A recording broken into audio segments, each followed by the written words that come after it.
नमस्कार, आप देख रहे हैं न्यूज 24 5 की पंचायत में आपका स्वागत है। आपके साथ मैं हूं प्रत्युष खरे। पाकिस्तान का काउंटडाउन शुरू हो चुका है। दिल्ली में आज सिंधु जल संधि की प्रधानमंत्री नरेंद्र मोदी ने समीक्षा की तो अब से थोड़ी ही देर बाद अंतर्राष्ट्रीय मंच पर पाकिस्तान की धज्जियां उड़ने वाली हैं। विदेश मंत्री सुषमा स्वराज संयुक्त राष्ट्र के मंच से पाकिस्तान के झूठ की एक एक कलई खोलेंगी। केरल के मंच से प्रधानमंत्री नरेंद्र मोदी ने पाक को करारा जवाब दिया तो अब यूएन में सुषमा स्वराज के भाषण का लोग बेसब्री से इंतजार कर रहे हैं।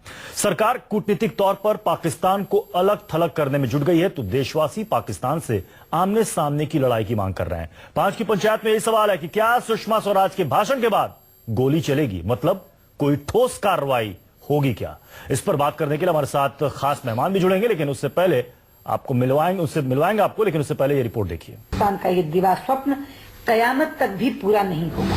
आतंकवाद छोड़िए और बैठकर बात करिए। बस कुछ ही देर बाकी है जब सुषमा स्वराज तल्ख तेवर के साथ संयुक्त राष्ट्र के मंच पर बोलेंगी। का एक खतरनाक दिवा स्वप्न है कि एक दिन कश्मीर पाकिस्तान बनेगा।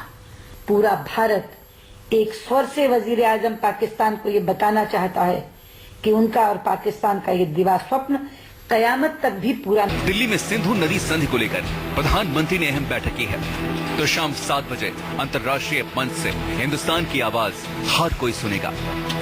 उरी हमले के बाद पूरे देश में पाकिस्तान के खिलाफ गुस्सा है। केरल के मंच से प्रधानमंत्री नरेंद्र मोदी ने पाकिस्तान को आखिरी चेतावनी दे दी है। हमारे 18 जवानों का बलिदान बेकार नहीं जाएगा। पूरे दुनिया में आपको अलग थलग करने के लिए और हम उसको तेज करेंगे और पूरे विश्व में आपको अकेला रहने के लिए हम मजबूर करके रहेंगे।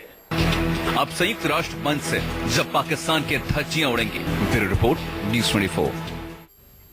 हमारे साथ खास मेहमानों का एक पूरा पैनल जुड़ चुका है, उनसे आपका परिचय करा दूं। हमारे साथ सुदेश वर्मा जी हैं, स्पोक्स पर्सन बीजेपी के। शिवशंकर मुखर्जी जी फॉर्मर डिप्लोमेट हैं। Retired brigadier doctor BD Mishra ji defence expert है, हमारे साथ मौजूद हैं। आलोक शर्मा कांग्रेस के प्रवक्ता, वो भी हमारे साथ थोड़ी देर में जुड़ेंगे।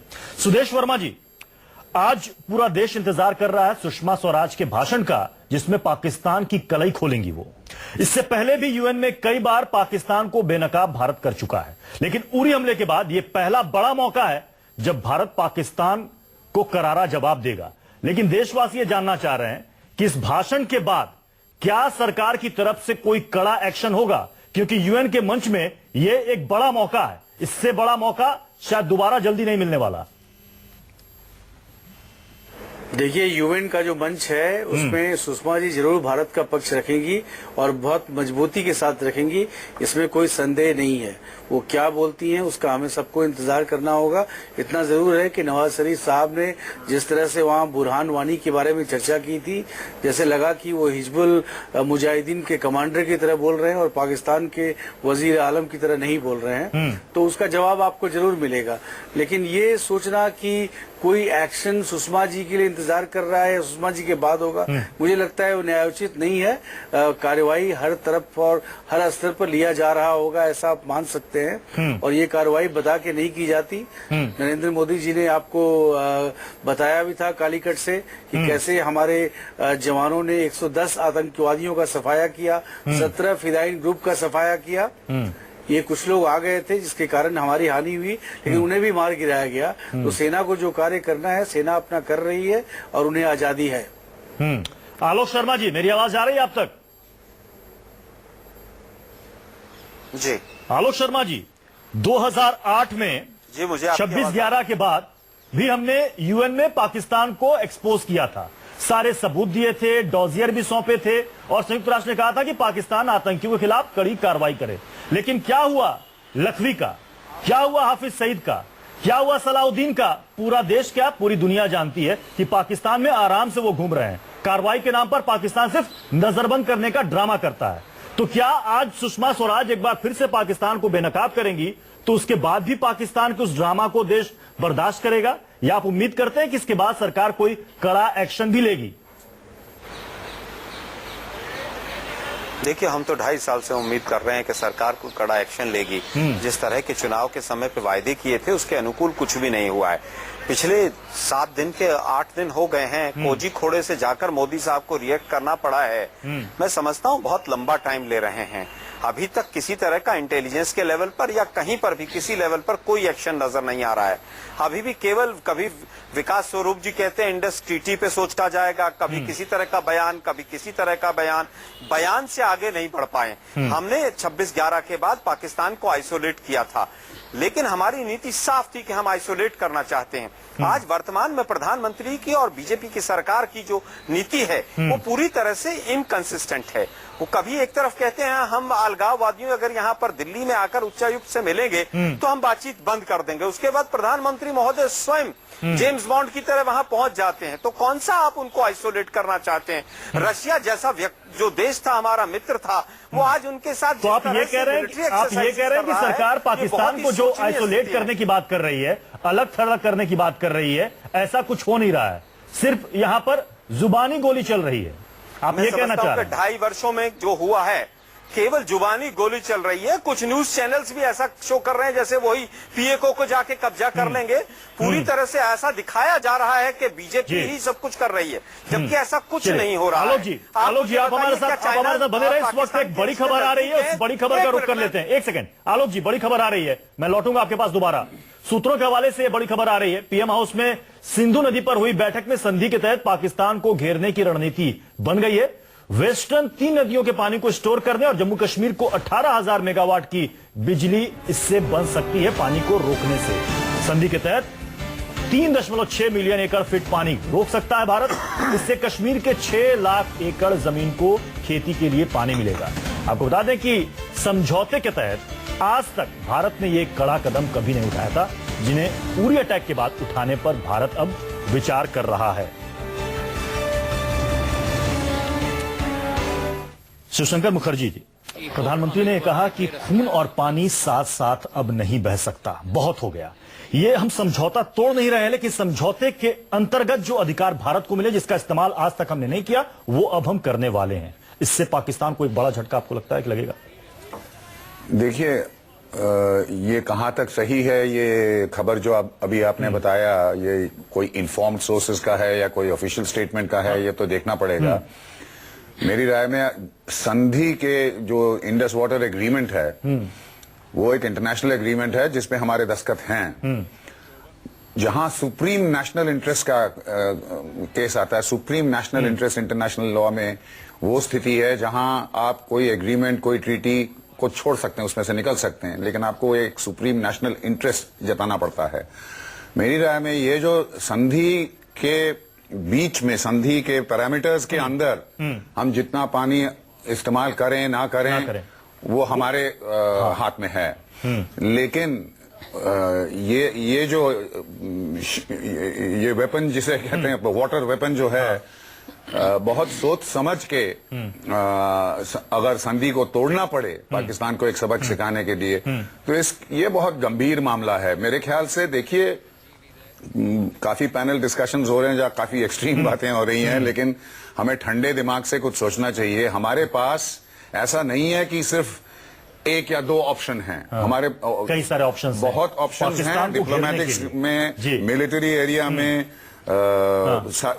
ये सिर्फ यूएन नहीं, बहुत सारे प्लेटफॉर्म्स हैं जिसमें कैलिब्रेटेड बहुत ऑप्शंस हैं।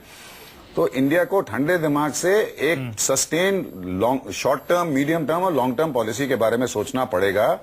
और ये कोई, जैसे अभी आपके पैनलिस्ट ने बोला कि 8 दिन निकल गए हैं, 8 दिन की बात नहीं है।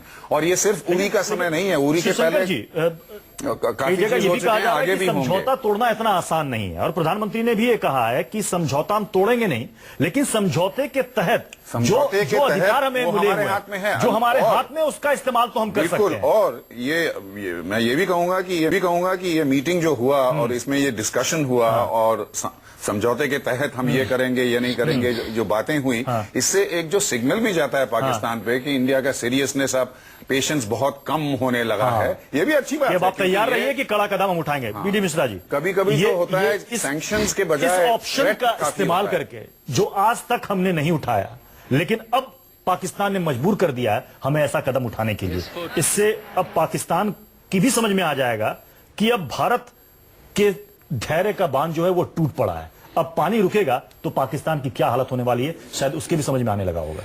देखिए, सिर्फ पानी की बात नहीं है। भारत के पास जितने भी ऑप्शन हैं, और चाहे वो इकोनॉमिक फील्ड का हो, चाहे पीपल टू पीपल कांटेक्ट हो, बस का जाना, बस का आना, और ट्रेन का जाना, ट्रेन का आना, जितने ऑप्शन हैं सब ऑप्शन इस्तेमाल करने चाहिए, पहली बात।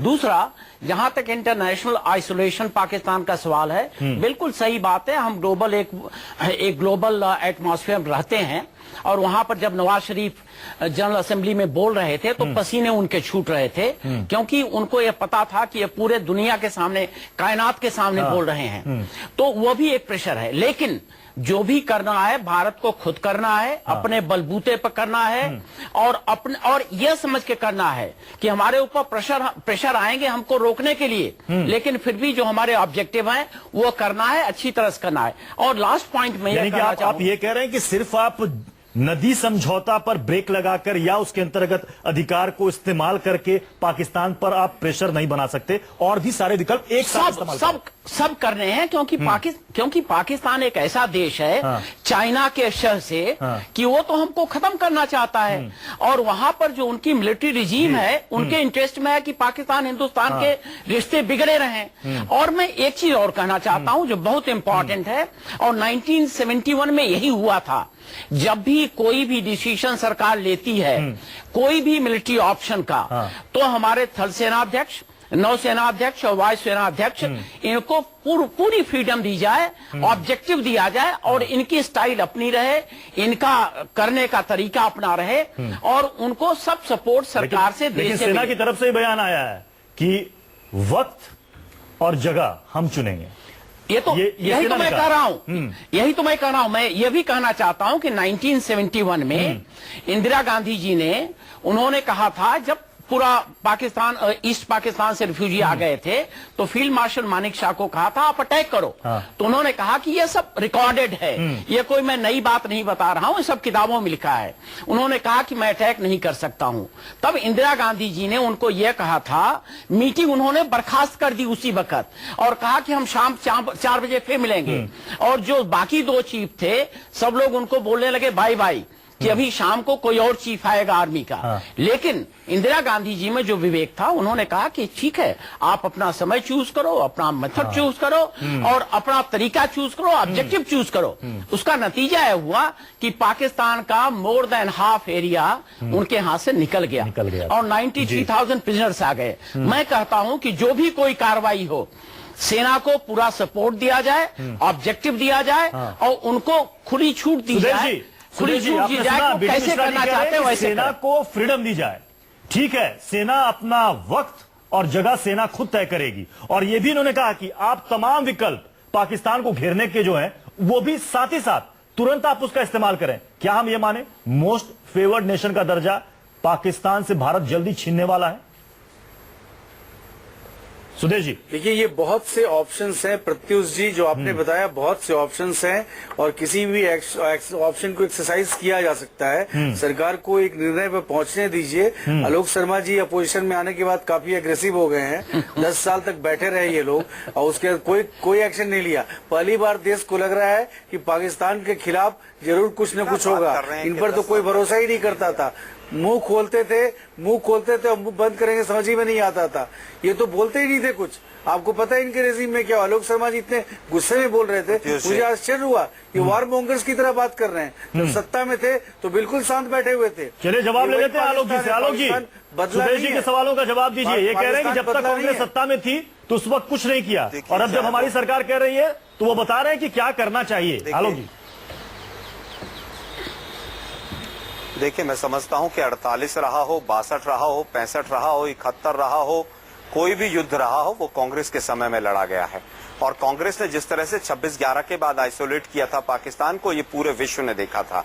और पिछले 2.5 साल में आपके भाषण भी सुने हैं दुनिया ने। हम एक के बदले हमने नहीं कहा कि हम 10 सर लाएंगे, हम आपसे भी नहीं कह रहे कि आप 10 लेकर आइए, लेकिन आप जो कर रहे हैं कम से कम वो देश की जनता के समझ तो आए। आप एक तरफ एक दिन सुबह कहते हैं कि साहब अलगाववादियों से बात होगी, शाम को कहते हैं नहीं होगी, तीसरे दिन कहते हैं कि रोशनदान भी खोल दिए। अरे आप, देश की जनता सब कुछ समझ रही है। आलोक जी, आप देश नहीं की जनता समझ पा रहे हैं समझ रही है। फ्रांस में टेररिस्ट अटैक हो तो आप मोदी जी चाहते हैं। आप सुनिए ना जरा, देश की जनता आप खूब सुनने समझ की रही हिम्मत है। रखिए, आप सुनने की तो हिम्मत रखिए ना। देश की जनता के बिहार पर आप बात कर रहे हैं। आपका रिप्रेजेंटेशन भी नहीं, हम ना समझें आपका तो अरे भाई हम ना समझें। मैं क्या समझता हूँ, जनता को पूरा भरोसा है सरकार पर। पूरी तरह से ना समझ है, सारी की सारी समझ, सारी की सारी समझ मोदी जी सही बोल रहे हैं। अरे भाई हम भी, अरे मोदी जी केवल बोलते ही तो हैं, मोदी जी बोलने के अलावा कुछ भी काम तो नहीं कर रहे हैं 2.5 साल से। जैकेट का रंग बदलने के अलावा और बोलने के अलावा मोदी जी ने काम क्या किया? कुछ नहीं दिखेगा। आप मुझे केवल ये बता दीजिए जो चश्मा कि पहना पिछले है 2.5 साल अरे भाई हमें दिख रहा, देश की जनता को तो दिखेगा, आपको कुछ नहीं समझ आएगा। देश की आपको दिख नहीं रहा पाकिस्तान कैसे आइसोलेट हुआ है? देख रही है, आपको हमारे डिप्लोमेटिक एफर्ट नहीं दिखे क्या? देख रही है, आंख में आंख डाल के बात करेंगे। अरे भाई बिल्कुल, शाल भी जाती दिखी, साड़ी भी दिखी, आम भी दिखा, सब कुछ आता जाता दिखा, और वो 18 शहीद होते जवान भी दिखे हमें, 1000 से ज्यादा बार की सीज फायर वायलेशन भी दिखा हमें। आप कह रहे हैं कि आपने अलग कर दिया, चाइना क्या अलग हो गया पाकिस्तान से? चाइना पूरी तरह से सपोर्ट में खड़ा हुआ है, पीओके में हर तरह की एक्टिविटी कर रहा है वो। चाइना कहां से आपने अभी आया है क्या? चाइना अभी आया है क्या? एक सेकंड सुदेश जी, आलोक जी, शिवशंकर जी, ये जो बार बार कांग्रेस कह रही है कि हमने 26/11 के बाद आप कह रहे हैं कि आपने आइसोलेट कर दिया है, मोदी सरकार भी कह रही है कि हम अंतर्राष्ट्रीय मंच पर पाकिस्तान अगर ये आपको पूरी नहीं दुनिया से लगता काट कर अलग कर देंगे। जितने भी स्टेप्स बारे में सरकार की अगर तरफ आपको से ये भी लिए नहीं जा लगता रहे हैं, कि आपको लगता है कि हम उस आइसोलेट दिशा हुआ में है? आगे बढ़ रहे हैं जब पाकिस्तान घुटने टेक देगा और उसे अपनी गलती का एहसास होगा? आपको ऐसा लगता है कि जितने स्टेप सरकार की तरफ से लिए जा रहे हैं उससे ऐसा हो सकता है? देखिए, इसमें आपके जो दो पैनलिस्ट हैं बीजेपी के और कांग्रेस के, वो जो उनके तू मैं के बारे में मैं कोई टिप्पणी नहीं करना चाहता, वो तो स्वाभाविक है। बस इतना कहना चाहता हूं कि अभी तक ये कांग्रेस और बीजेपी की बात अलग है, मैं सिर्फ भारत सरकार की बात कर रहा हूं। आफ्टर मुंबई में जो बहुत बड़ा आतंकवाद का वो हुआ, उसके बाद उधमपुर, गुरदासपुर, उसके पहले कारगिल वगैरह वगैरह, तो भारतवर्ष को, सारी दुनिया को ये पता है कि पाकिस्तान एक आतंकवादी देश है जो स्टेट जो टेररिज्म को स्टेट पॉलिसी के हिसाब से यूज करती है, नंबर 1। इस और मुंबई के बाद और लगातार ये तो बड़े बड़े इंसिडेंट्स हैं, रोज ही कुछ न कुछ अवेलना सीज फायर वायलेशन वगैरह होते रहते हैं। तो ये उरी भी कोई नई बात नहीं है, बहुत ही खराब एक घटना हुई, लेकिन वो नई बात हुई है। कुछ संक्षेप में आप कहें कि क्या हम पाकिस्तान को आइसोलेट करने में कामयाब रह पाएंगे? बिल्कुल रह पाएंगे, अगर हम अपने पॉलिसीज, जैसे इन्होंने भी कहा, कोऑर्डिनेटेड वे में आगे करेंगे, क्योंकि अभी हो रहा है। कांग्रेस में एक रेजोल्यूशन इंट्रोड्यूस हुआ है यूएस कांग्रेस में कि पाकिस्तान को टेररिस्ट स्टेट, यानी हमें थोड़ा इंतजार करना पड़ेगा, आने वाले दिनों में इसका असर दिखेगा। बिल्कुल, आने वाले दिनों में इंतजार करना पड़ेगा, और 24 घंटे में नहीं होने वाला है। मैं आपको एक चीज बताना चाहता हूँ, समझ गए, बिल्कुल संक्षेप में। आज के पहले पूरा विश्व यह समझता था कि पाकिस्तान आतंकवाद से बहुत पीड़ित है, क्योंकि स्वात वैली हो गई, स्कूल पर हमला हो गया, और पाकिस्तान रो के पूरे विश्व को एक कन्विंस कर दिया था। लेकिन आज माहौल वाकई बदल गया है, और आज लोग यह समझ रहे हैं कि ये सिर्फ रोता है, लेकिन इसका और खुद आतंकी को पैदा करता है, ये समझ में ऐसा लग रहा है। टेररिस्ट स्टेट डिक्लेयर करें। जी, चलिए, बहुत बहुत शुक्रिया आप मेहमानों का हमारे साथ चर्चा में शामिल होने के लिए। तो सरकार की तरफ से कदम उठाए जा रहे हैं और उम्मीद की जा रही है कि बहुत जल्द उसका असर भी दिखेगा। लेकिन सबसे दिलचस्प ये होगा आज देखना कि सुषमा स्वराज किस तरीके से यूएन के मंच पर पाकिस्तान को बेनकाब करती हैं। बहुत बहुत शुक्रिया हमारे साथ जुड़ने के लिए। छोटा सा ब्रेक, आप देखते रहिए न्यूज़ 24।